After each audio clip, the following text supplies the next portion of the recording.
starting actually Gates of Reincarnation. We're going to be starting with chapter 3. I'm moving a little bit ahead because some of the stuff was not pertinent, except for a little bit here that I'm going to cover right now. Chapter 3 starts on page 48. It's always a question when we talk about reincarnation, is we want to know, like, if I'm a reincarnated soul, which we can all accept that we are, we've been here before. The question is, was it through the same family line? Okay? Let's say, am I my reincarnated great-great-grandfather? Or great-great-great-grandfather, if you go that far back, or whatever. All right? So we always want to know, do we come from the same family? Right? So most of the texts that I have read don't explicitly say that we do come from that same family. Okay?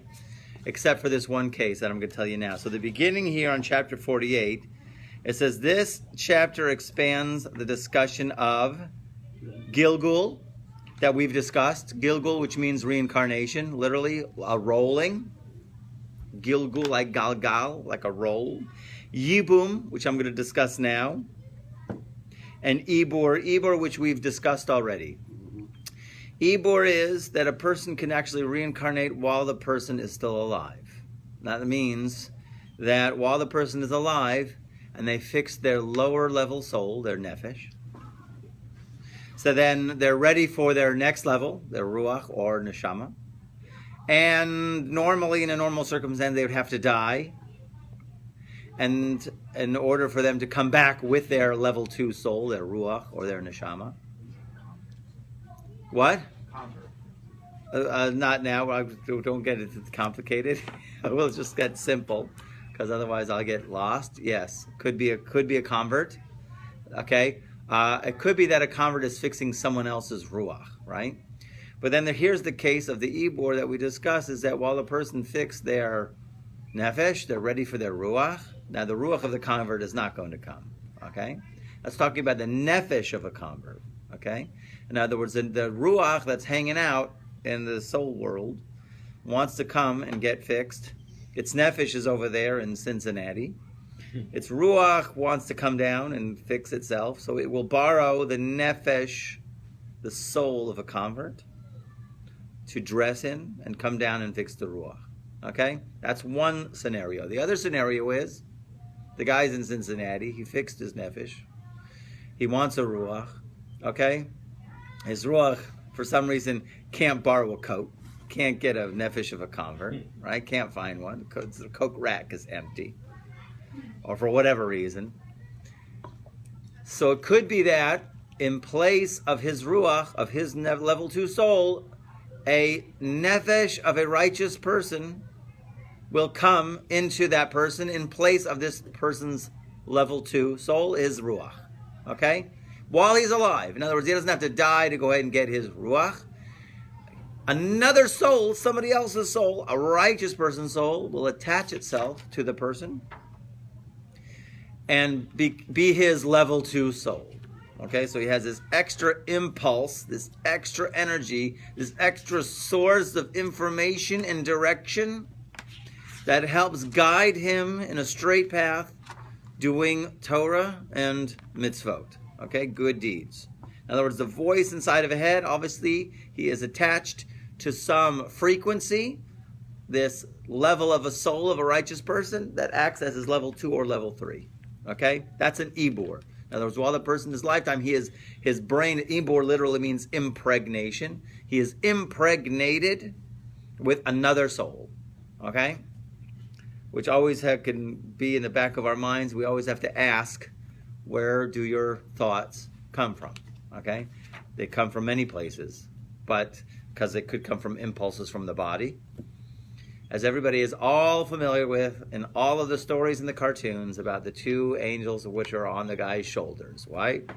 There's the holy angel and then there's a devil, right? So, voices come from lots of places. Now, Yibum is an interesting one. Yibum literally means the levirate marriage. Levirate marriage, as we know, if a person dies, a man dies, he was married, he had no children, and he dies without children, it is a mitzvah for the brother, the surviving brother, to marry that person's wife in order to continue the line of the brother. Can I just ask a quick question? Yes. Supposing he doesn't have a brother, can a male cousin do that? No. So if he has no brother, then... You know something? No. Now in Boaz's time, Right. it was not necessarily the brother. Okay. I'm trying to remember who Boaz. I can't. I think Boaz. No. It's the Boaz uncle. Asked someone above him. It was someone closer to Elimelech. Right. That's who he asked. And there was someone closer to him who he had to get first president's refusal or not refusal. Boaz was definitely not the closest relative, but there is an issue there. But nowadays, once we got, nowadays it's the brother and no cousins, and nobody goes to any other. If you have no brother, well, we see that Yehuda did it with Tamar. Yeah, but then, isn't the one that spilled the seed and they died and then they spilled the seed? Aaron, Onan, right. And then there was the third brother, Shelah. Right, that's the one you're talking about, right? Shelah, who was too young to do the Levirate marriage.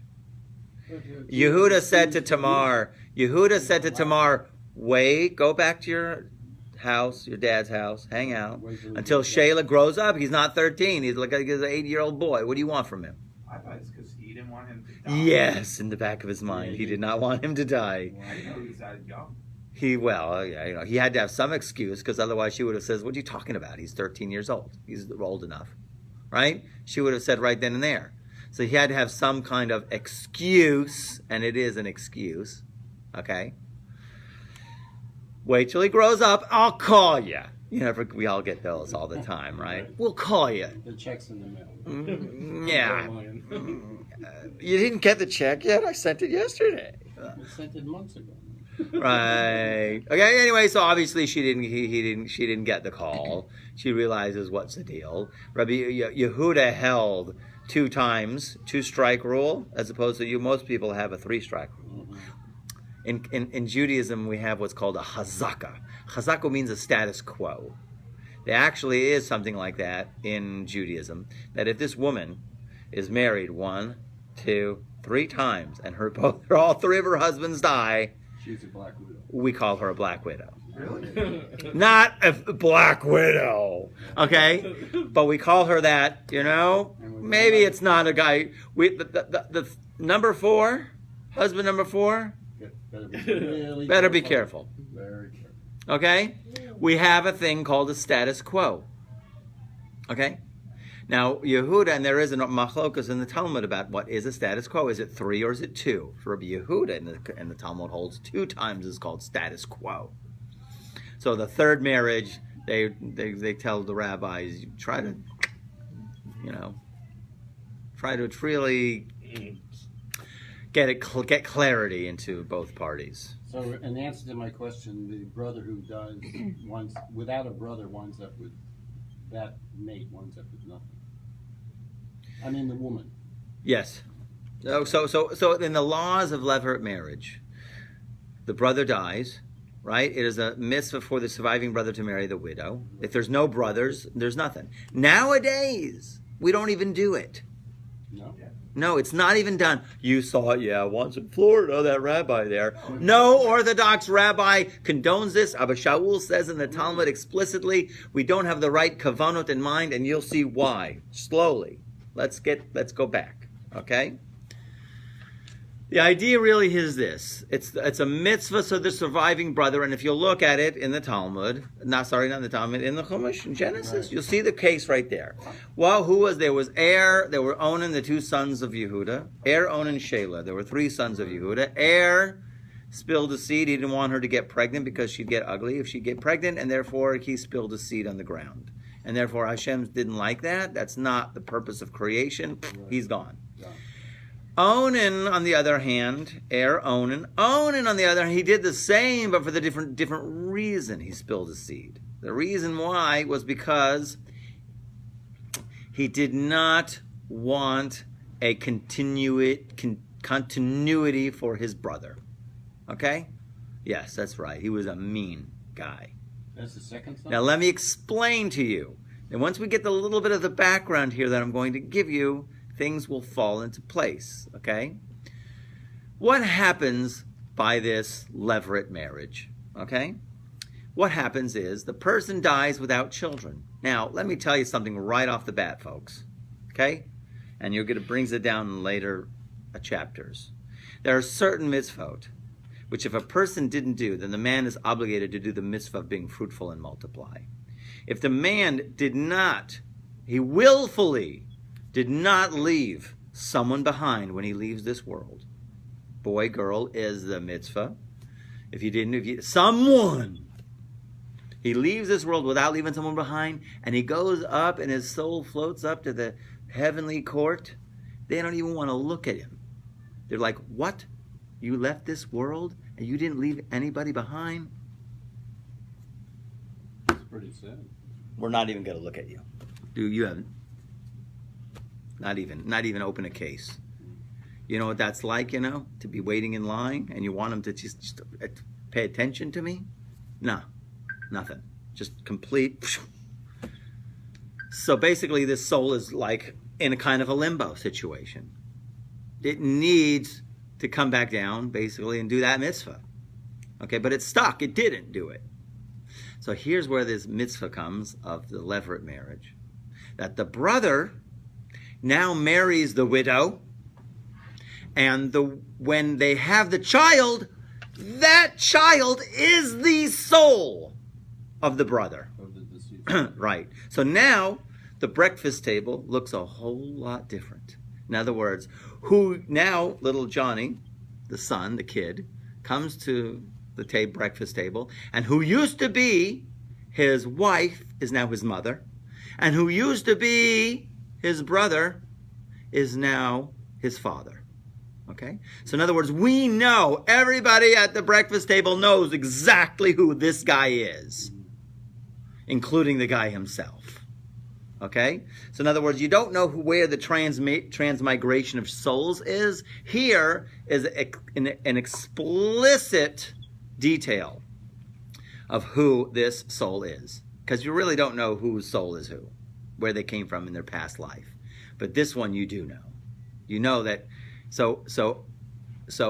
and also, just according to the halacha, when we say that this is the brother, that means he is the brother. That means he gets an inheritance like all the other brothers. Just as if he just checked out for a little bit and he just checked back in. Okay? So it wasn't like, he's a brother, he gets, if the inheritance has to be split 3 ways, it's split 3 ways, and he's just like Onan. The oldest brother. Well, Parsha, do they burn if they don't use that mitzvah? If they don't do that mitzvah? What Parsha do they burn? Doesn't they spit and do all good. that? So now what happens if the man doesn't want to marry the brother, the widow? What if he doesn't want to? Or let's say that the guy also is pretty disgusting, the brother, right? For whatever reasons, and she doesn't want to marry him. We're not going to force her. We don't do that. Okay? They do what's called chalitza. Chalitza is the ceremony where basically there's a special shoe. You just can't, you don't go to Payless. It's not going to work Payless. Okay? Payless shoes won't work for this one. It's a special shoe. It has to be taken off a special way. It's very strange. I interviewed someone because I haven't seen a chalitza. That's in the ceremony myself. But I interviewed somebody who did do a chalitza. Okay? And she has to sit up. They have a board for her. They put her on a board and they put the special shoe. What is this? Because the shoe has to slide off without her lifting her feet. Okay? So it has to be whenever. Okay? After the husband dies. Not when, but how is the shoe special? I wanted to know. Well, it has to slide off without her being to lift her feet. So I don't know really how the kind of like a slipper, but it has there's some kind of straps there. She has to undo the straps. It can't come from Payless, so where can it come from? Yeah, I know they have it. They have a tradition of the shoe. It's the That's shoe. what Cinderella It's the They're flying. ceremony of the You know, they have to removed- overnight it the from New removed York, maybe. sandal. I don't know where the It's the sandal or sandal. shoe is. It's the ceremony of the removed sandal. There you go. It's a sandal. Okay. Okay, so so she has to take off the shoe. She has to be on this board Spits in because front of his her face. foot has to be in a special position, and then she has to take chakalangar. She has to spit, Yeah. and she has to make this declaration. She has Okay. to take off her shoe? She Yeah. takes off his shoe. Oh, right, and he takes off her shoe. No, No? he has the shoe on. She takes off his shoe and spits and says, should be for the person who does not want to carry his brother's legacy. So it's not on her foot? It's on No, his foot. Okay. she takes off his shoe. Oh. Now, why the shoe? What's the deal with the shoe? Okay, big things with shoes, by the way. Big things. Big things. I think what the Muslims do when they get angry at you, they wear the Oh, shoe. gosh, but they got it from us. No, I don't know about that. Never But I underestimate can, the power of the chunk. because they don't have anything else to throw. Okay, anyways, they didn't bring in their rotten tomatoes. Okay? No stones, no missiles. Whatever, I don't know. It's the idea, no knives. So in any case, the idea of a shoe is this. It's a very deep thing about a shoe. A shoe basically represents an existence in this world. Okay? When the brothers, interestingly enough, just a little throw something at it, a little side tidbit. When the brothers sold Joseph for 5 silver shekels, what did they do with the money? They bought shoes. There was a sale of pay less. I'm in. I'm down. Okay?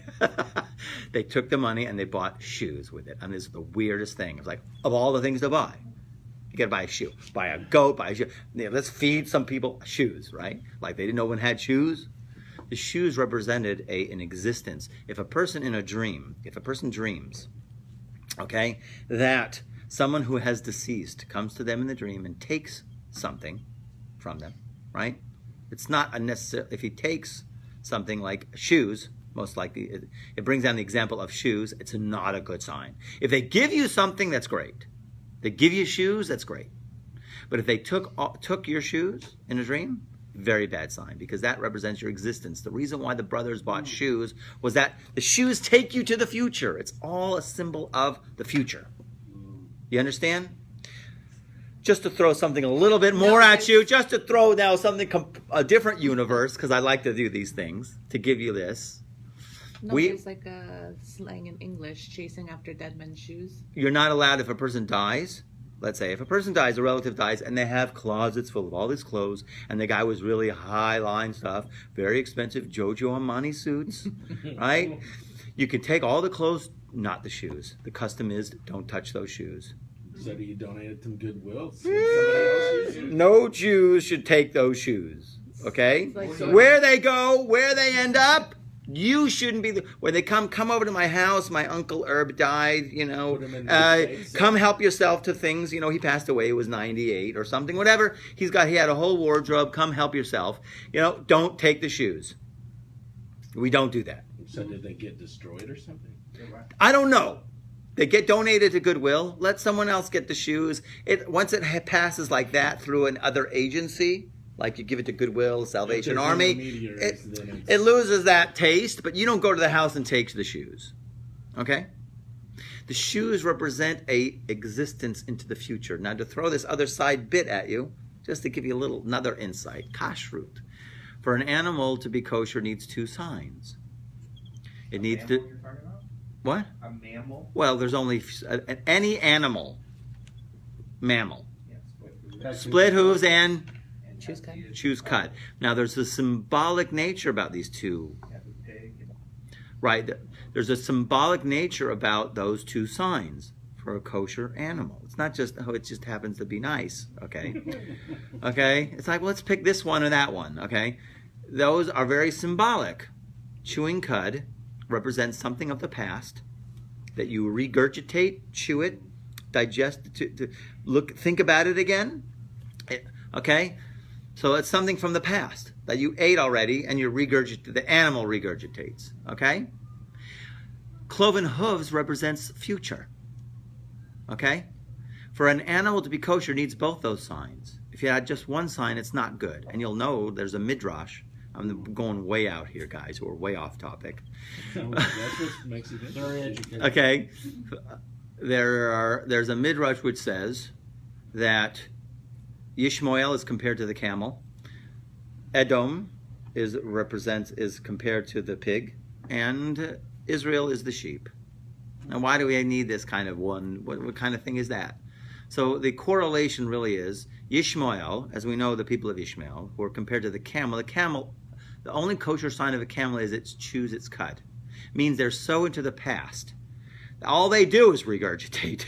Okay? They are so backwards. As opposed to Edom, which is the cloven hooves, the pig, is only cloven hooves. They do not regurgitate their food. They are so focused on manifest destiny, on progression, they don't look at their past and learn. The Jewish custom, the Jewish direction is you need both. You need to look at history, learn from your history in order to progress, to go forward. You can't just go forward just haphazardly into the future without learning from your past. What mistakes that were made. Gee, I hate that. That didn't do well for me. I better not eat that again. I wasn't asking you a question. I thought you were going to go on about levirate marriage. I'm going to go. This is a little side. Okay, sorry. You're going to go. Yeah, no, it's I'm just telling you what do. About this and I Well, not going to go. No, you have to save it for the end. You have to save it for the I end. asked many rabbis and I said I'll answer it later and never got. Well, you have. If you write it down, I'll be happy to answer Very it. simple. You know why they don't practice levirate marriage. I'll tell you why in a second. We're going to get back to it. I'll tell you why. It's a good question. Okay. I just wanted to express to you what the idea of shoes or feet mean. Feet mean future because your feet carry you into the future. Okay? So that's why we need both signs for a kosher animal. Okay? Because we need to learn from our history in order to go to the future. Okay? I have one question on clarification. So Yeah. when they do this shoe ceremony, chalitza, when they do this, it's really declaring that man who either was evil or not good or mean or a refusal to engage in the levirate responsibility. It's a declaration that he's a bad guy. Because once you spit at him and they take the shoe off, because there was no marriage, so it's not the dissolution of a marriage. So it's a declaration of mal character. Is that what you're telling me? Yes. Okay. Yes. So okay, now getting back to our topic. We don't do levirate marriage anymore. Because why? The idea really here is because Abba Shaul said if you don't have the right intention in mind when you're doing a levirate marriage, you're creating a mamzer. It's as if you made a mamzer. A mamzer is an illegitimate child. You had a question before? Yes. Is it only applicable to the first child that would be reckoned to your brother that passed? Or would it be all your offspring that would be reckoned as his? No, just him. Don't forget, it's just that first child is the soul of that deceased husband. Okay. Okay? Right? Is Every that other the child after that is different. Okay. Just Actually, female, could that be still a soul brother? if she's a female, Yeah. yes. But then you said females don't reincarnate, so that's the end of it. Listen, it could be that you could. There's not. I don't say it's a blanket thing that females don't reincarnate. Okay. There's reasons that they do reincarnate. Okay. Special missions. Okay. Special tasks. Okay. In any case, so in any case, the reason why we don't do it is because don't forget we learned this in the Zohar, Parshas Mishpatim. There are 4 levels of oppression. I'm not going to go through all of them. There are oppressed souls. Okay, an oppressed soul is basically if the father did not have the right intention at the time of intimacy, at the time of conception of the child. If he did not have the right intentions, it affects the evil inclination of this child.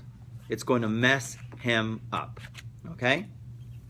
Because therefore this person will have this kind of, we call it a garment, a soul garment, which is going to be very coarse, and it's going to be very hard for him to express his potential. He'll always be bothered.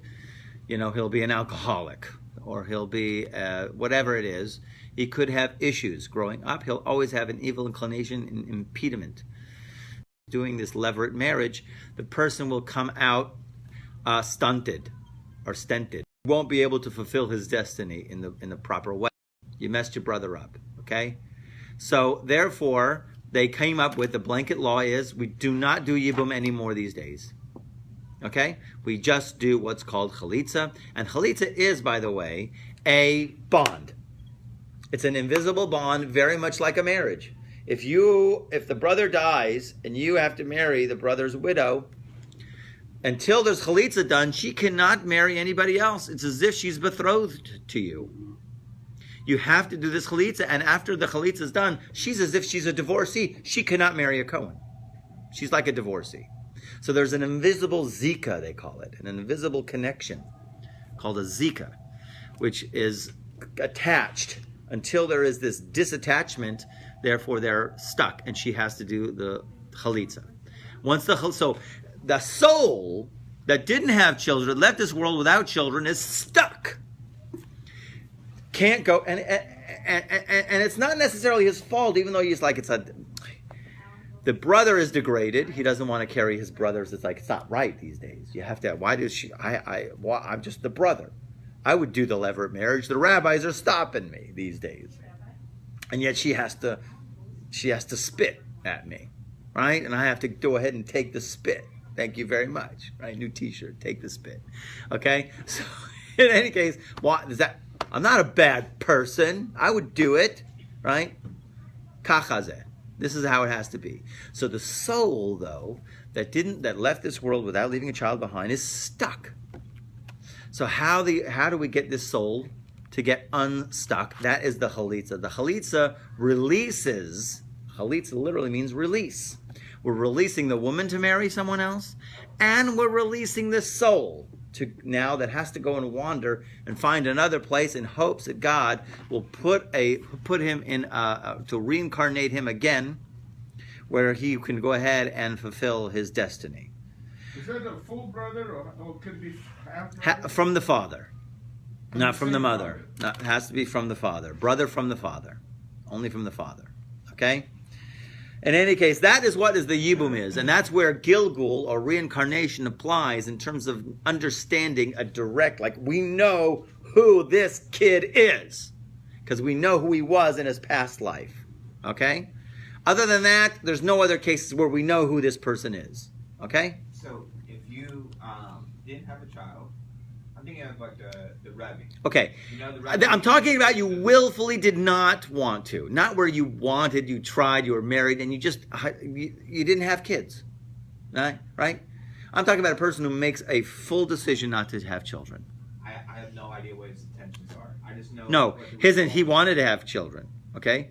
He wanted to. Of course he wanted to. So the souls who wanted to didn't have them? Yeah, if you wanted to and it just didn't work out for whatever reason. They don't. No, this rule does not apply. Oh, gotcha. This rule does not apply. Willfully doesn't have children. It has to come from a willful decision not to have What kids. if a person still goes ahead and does levirate marriage? What happens? It's a good question. I don't know the answer. Okay? Well, I don't think people to get around it anyway eventually. Does it make sense? Give a law in the Torah and then says, okay, well, we're discouraging it. What's the point then? The rabbis do this all the time. We are so far away from the Sinai signal. We're so far away from understanding what Torah really is and the depth of the mitzvah and the depth of the souls and what's really happening. We're so far away, the rabbis say, it's better not to do it than have a messed up kid, than bring this child back into the world. Okay? That's how they made it. Okay? Because, you know something? You might have the best of intentions, and maybe Harvey might have the best of intentions, right? But the problem is, maybe somebody else, other in the world, will not have the best of intentions to marry that widow. Putting somebody's opinion and the sort of midrash above the spoken word of God over there. Listen, there are a lot of places where the rabbis uprooted a mitzvah from the Torah. For example, shofar. If Rosh Hashanah comes on Shabbat, the rabbis say no shofar. They have the power to do that. Once the Torah was given to the rabbis, they have the power to do that. They uproot a mitzvah. They say, doesn't apply here. We're not going to do it. Period. And they have the right to do it. And they did it. Okay? Anyways, let's go on. Okay, section 1, Ibor while alive. Okay? Part of a soul. So now that we know Gilgul, we have 3 terms. Gilgul, Yibum. We now know what Yibum is. And now we have Ibor.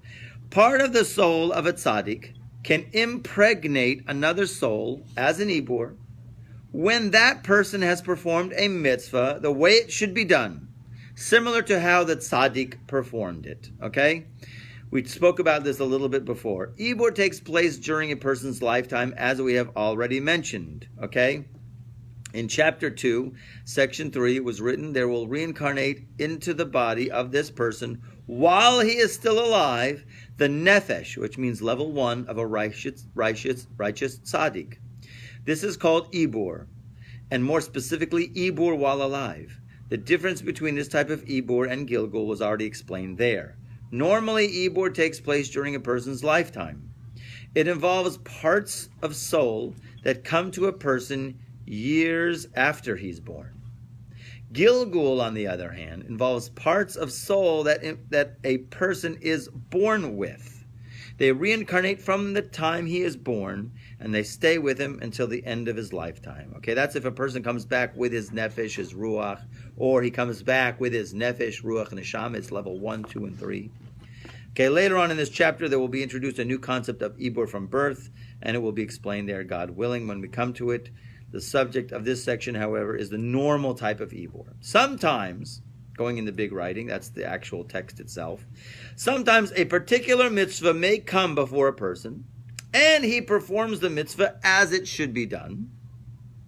At that point, the nefesh of an earlier tzaddik who had performed the same mitzvah correctly will join the person as an Ibor, since they are alike with respect to this mitzvah.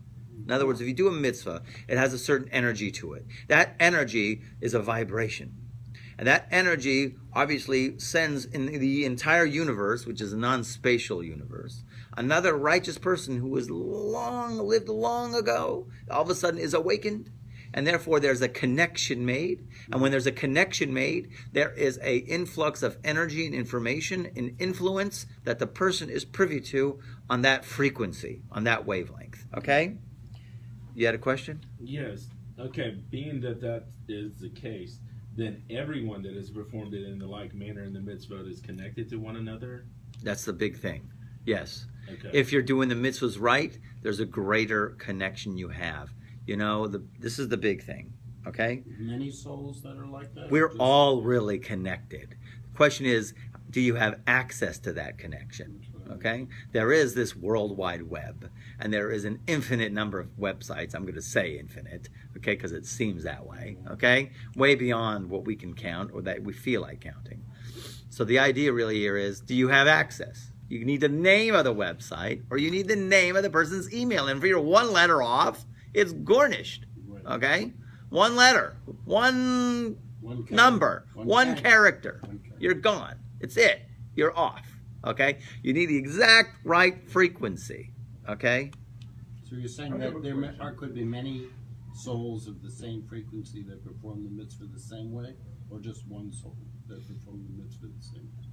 Let's look at it as you performed a mitzvah a certain way. Right. There could be many souls. Here he's speaking about, let's say, a tzaddik, an ancient tzaddik, all right? Someone who lived thousands of years ago, who performed the mitzvah that same way, with that same idea in mind. So that's enough of a connection. And it could be all of those other souls also are connecting with that soul itself, okay? You really want to get to the highest root place, okay, of that mitzvah. Yeah. If we know what the probability of a person who is reincarnated to another gender, we can calculate the expected value for the number of reincarnations in there. I don't know if you can And so calculate. I was wondering, what is Such a the mathematician. probability? I don't know if you could calculate because, like I say, the calculations are so numerous. He says here, he brings it down, it's too numerous. Where the souls come from, how many parts of the soul. There's so many levels, and Well, as much as there is frequencies, there are these levels of connections. Okay. Well, I mean, we can just say what's the average. I I can't I even. don't think But it's. that would I be like way off. I don't think it's. Well, that if wouldn't it's be a even a close random, if it's totally random, that the expected. Nothing is random. There are 613 commandments. There are 613 mitzvot. And we learned last a couple weeks ago Like the Eisenberg. that there was a story where the Reb Shmuel came in and Reb Pinchas ben Yair was the Arizal saw. The Arizal saw Pinchas ben Yair, this ancient sage, was with this guy, and he's like, and so he got up for him, sat him down, had a whole schmooze with him. Special connection here, which normally didn't occur. And the Arizal told his students, his Pinchas ben Yair was with this guy. You didn't see that, right? No, I didn't see that, right? I don't think he did like that, but he chased after him, Reb Chaim Vital, and says, "What mitzvah did you do?" And he says, "I saw these people. They got robbed that night. They didn't have clothes. I gave them my clothes. Off my back. I took off my jacket. I didn't go out and without any clothes, of course, but I gave him my garments." Whatever I had, okay? And that was it. Obviously, Pinchas ben Yair did the exact same thing. So therefore, that was that connection made, and therefore there was that influx of energy and information, okay? Performing the mitzvah as it should be done is the common bond between the person and the tzaddik, and it is what makes the ibur possible. So here's you have an opportunity to connect to the souls of the past through doing a mitzvah. And we have, Baruch Hashem, we have so many opportunities to do so many mitzvot. One of the biggest mitzvah, here, let's go on. Not only this, but it is also possible, now here we get to the next phase here, it is also possible that the righteous person is alive during his lifetime. And still, ibur can occur as a consequence of what was explained. Okay? In other words, there is, let's say, we do have in our tradition 36 hidden righteous tzaddikim, righteous people that are existing. Okay? And they're existing and we don't know where they are or who they are for sure. We don't know them, but they're very righteous. And it could be that in a person's lifetime, you do a certain mitzvah a certain way, that person, here's to get an interesting dynamic here. Sign of what you were touching on. That this person can obviously have a connection, a more solid connection, to that living righteous person. In other words, he is impregnating your soul. He's impregnating your mind while he's alive. That guy's alive, I'm alive. Here you have an understanding here of a different dynamic, a higher level dynamic of a soul connection. When you do the mitzvah, you can connect to even people who are alive. Okay? But you said it was much more significant if it was a tzaddik for many years. I would think so. But listen, he's saying you ask, like, you're right. That seems like a better deal than this deal. But then it could be that this deal, it's a good question. I don't have an answer. Okay? The tzaddik and the one who are both alive at the same time. Person performs a particular mitzvah or mitzvot that are relevant to a righteous individual who had performed them correctly, then the nefesh of that righteous tzaddik can enter the person as an ibur, even while they are both alive at the same time. Okay? Like I said, your question still stands. Okay? Up until now, we knew that ibur occurred in a living body after birth, but with the soul of a righteous person who has already died. Now we are learning that an ibur can occur even come from a living tzaddik. Okay? It could have an advantage because the tzaddik more knows how to navigate in this world, in this generation. Okay? It could be that he also is, really, I'm going to say it right now, much more tolerant of the person when he messes up. I said last week, you can have this ibur. You can have this connection. It's awesome. But if a person messes up his deeds, that ibur could leave and says, I'm out of here. You smell. Okay? It could be ibur, this impregnation, because the person does some evil deed, the person that ibur can say, I'm out and leave. Here, it could be because he's in this generation, he can still hang on. Okay? Like Rabbi Nachman, Rabbi Nachman of Breslov, he's got so many people. He attracts all types of people of all walks of the earth. Okay, everybody goes to Rabbi Nachman, and they have a great teaching of Rabbi Nachman that the souls of righteous, just like you eat foods, you eat, right? And when you eat, what happens is whatever part of you, it goes into your cells. Those cells go through your bloodstream. And then those cells, and it gets elevated when you do elevated deeds. The foods that you eat through the energy that you intake from that food that goes into your bloodstream becomes elevated. It becomes part of you. Okay? Same things. Actually, he learns it from the verse of the spies. The incident of the spies came back from Israel and they says, the land eats its inhabitants. Right? Which, what is that a good thing? Is that a good thing? Right? Well, they looked at it as a bad thing, but really it's kind of like a good thing. It absorbs you, right? So then you become absorbed into a higher level of existence. When the tzaddik eats you, you become absorbed into a higher level of existence. But you're dead. No, What's this the is blessing? even why holy tzaddikim were sitting around going, okay, man, elevating holy souls. They only want to elevate. The tzaddikim don't think about themselves, and they're not into like what people who project on righteous people, that they're a bunch of power-hungry control freaks that people want to personify rabbis and tzaddikim as. Creation to its final redemption and tikkun. So they're sitting around going, wow, let's who are we going to elevate? Okay, and then they use the term as consume. We're going to eat somebody.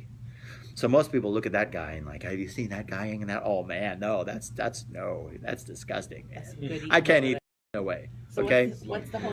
it's a spiritual form. So what happens is Rabbi Nachman, though, he's got an appetite for anything. This guy, some people have goat stomachs; they can eat anything, and they don't get sick.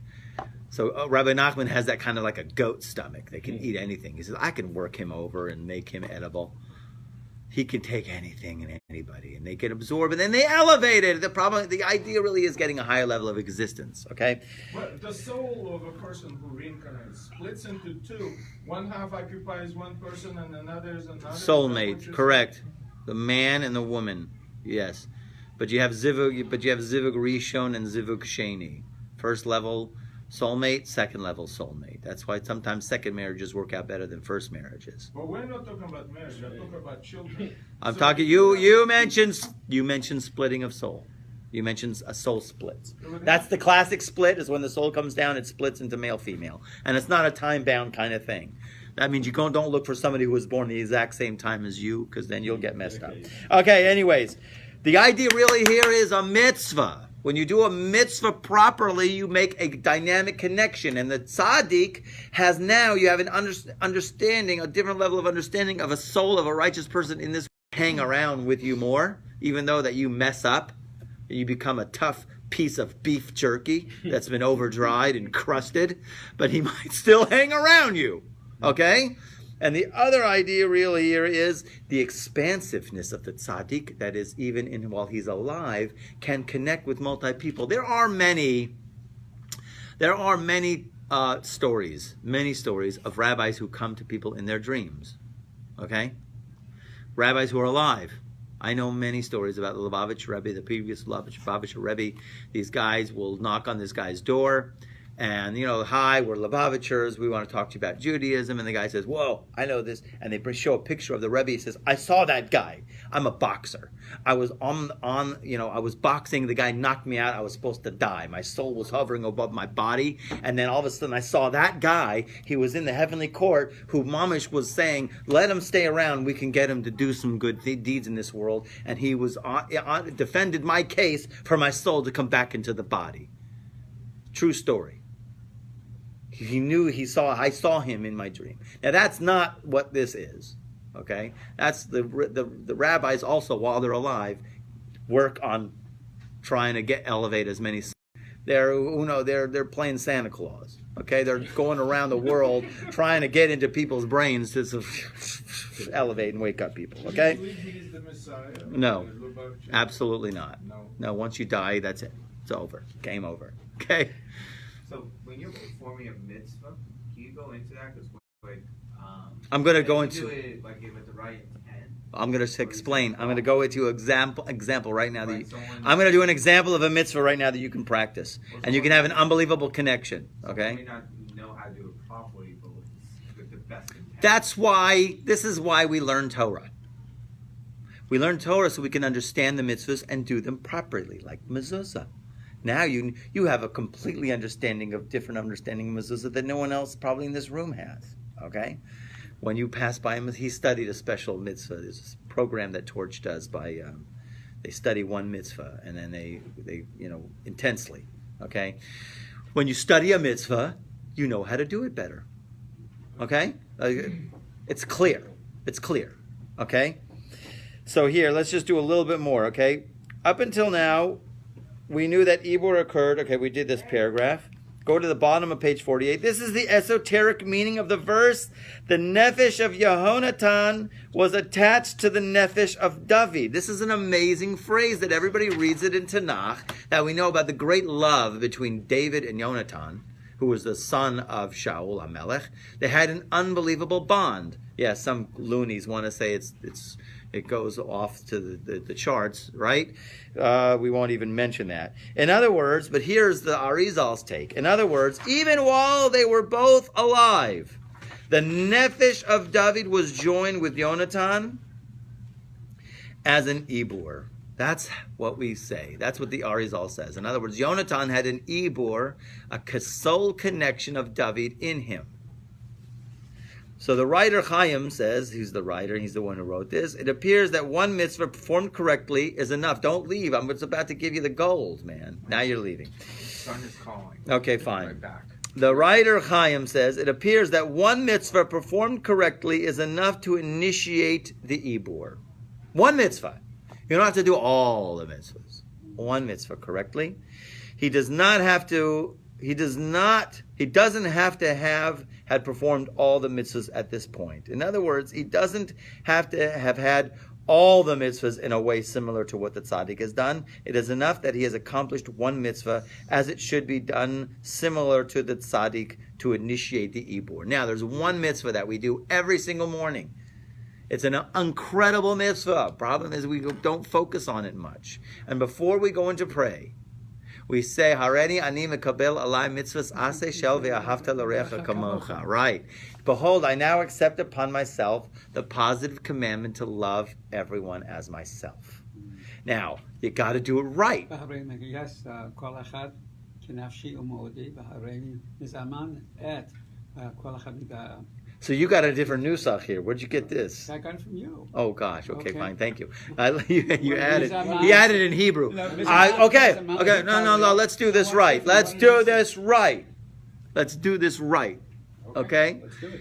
When you do it right, this is how you got to do it. You got to do it like the Baal Shem Tov. Okay. Okay. The holy Hasidic founder of the Hasidic movement. You know, once he had this doctor who wanted to upschlug him, wanted to, knock him out. You didn't go to university. You didn't graduate Yale or Harvard. Who says you got the right to practice medicine, right? So he said, let's read pulses. I'll read your pulse. You'll read mine, right? And that's where the Baal Shem Tov nailed him. Okay, but the guy says, but he said to the doctor, "You're gonna read my pulse, but you're gonna feel a pulse you've never felt before in your entire life. I guarantee it, and you never will feel it before from anybody else." So he felt a pulse, and he goes, "My gosh, that is an astounding pulse." He says, "Because I have such a love of God and the Jewish people, the love flows through my veins." Okay, I go. Okay? The love flows through my veins. My love of the Jewish people, of every single Jew, flows through my veins in such a manner, right, that I'm just overwhelmed. So when a person, now, if you can get yourself into that state before you pray, you go, and you really got to dig in. You got to spend a minute and dig deep within your soul to love absolutely every Jew, to the point where your heart is pulsating. So that makes the connection. That's going to make an instant connection. Not the real idea here, obviously, is it itself is the one mitzvah. I'm just giving you an opportunity to do one mitzvah. That mitzvah helps you to connect to either an ancient soul or a soul that is here, a present, alive tzaddik who is here now. Now, to do it right? So you're just to be in love with every single Jew. Of course, if you just have it for one moment, hopefully it would carry you throughout the entire day. And hopefully, the night before you went to sleep, you already forgave everybody for whatever they did to you. One of the most dynamic prayers ever to be said, that a person, before they go to sleep, forgives everybody who did anything to them, whether it's this lifetime or another, whether it's to my money, to my soul, or to or they insult, whatever it is, I completely let go of it. And I mean complete. So when you say to every Jew, do you mean to every person, or do you just mean every Jew? We're trying to get the family together first. We want to love everybody. We do love all creations. It's no. Aaron and Cohen, be as the disciples of Aaron, right? Even if you just follow that, love creations and bring him close to the Torah, right? It says creations, all creations. Okay. Halavai, though, most people have no problem with Gentiles. Most people have a problem with their family members. Okay, that's the big challenge, to overcome it and completely let go. And you got to be as Yosef. And when you're as Yosef, if you can rise to the level of Yosef, where Yosef looks square, he has brothers, and he says, "You guys didn't sell me. It was God. It wasn't you." I mean, real, and he was real about it. Not a one bone in his body was holding on to something. To really be like that. And we can, and you can. You have the potential. We have the potential. Okay? So the idea really here is to connect. You have an understanding of the expansiveness of a tzaddik, even in this world, that there could be multiple iborim. In other words, he's connecting to a lot of people in this generation. And you don't have to do every single mitzvah like he does. One mitzvah like he does, okay? And then you make that connection. And then when you make that connection, you are prone to a higher level of influence, a higher level of existence. And we're all striving to, okay? We all want to get elevated. We all want a higher level of believing, a higher level of living, okay? Where we have a greater level of emunah, okay?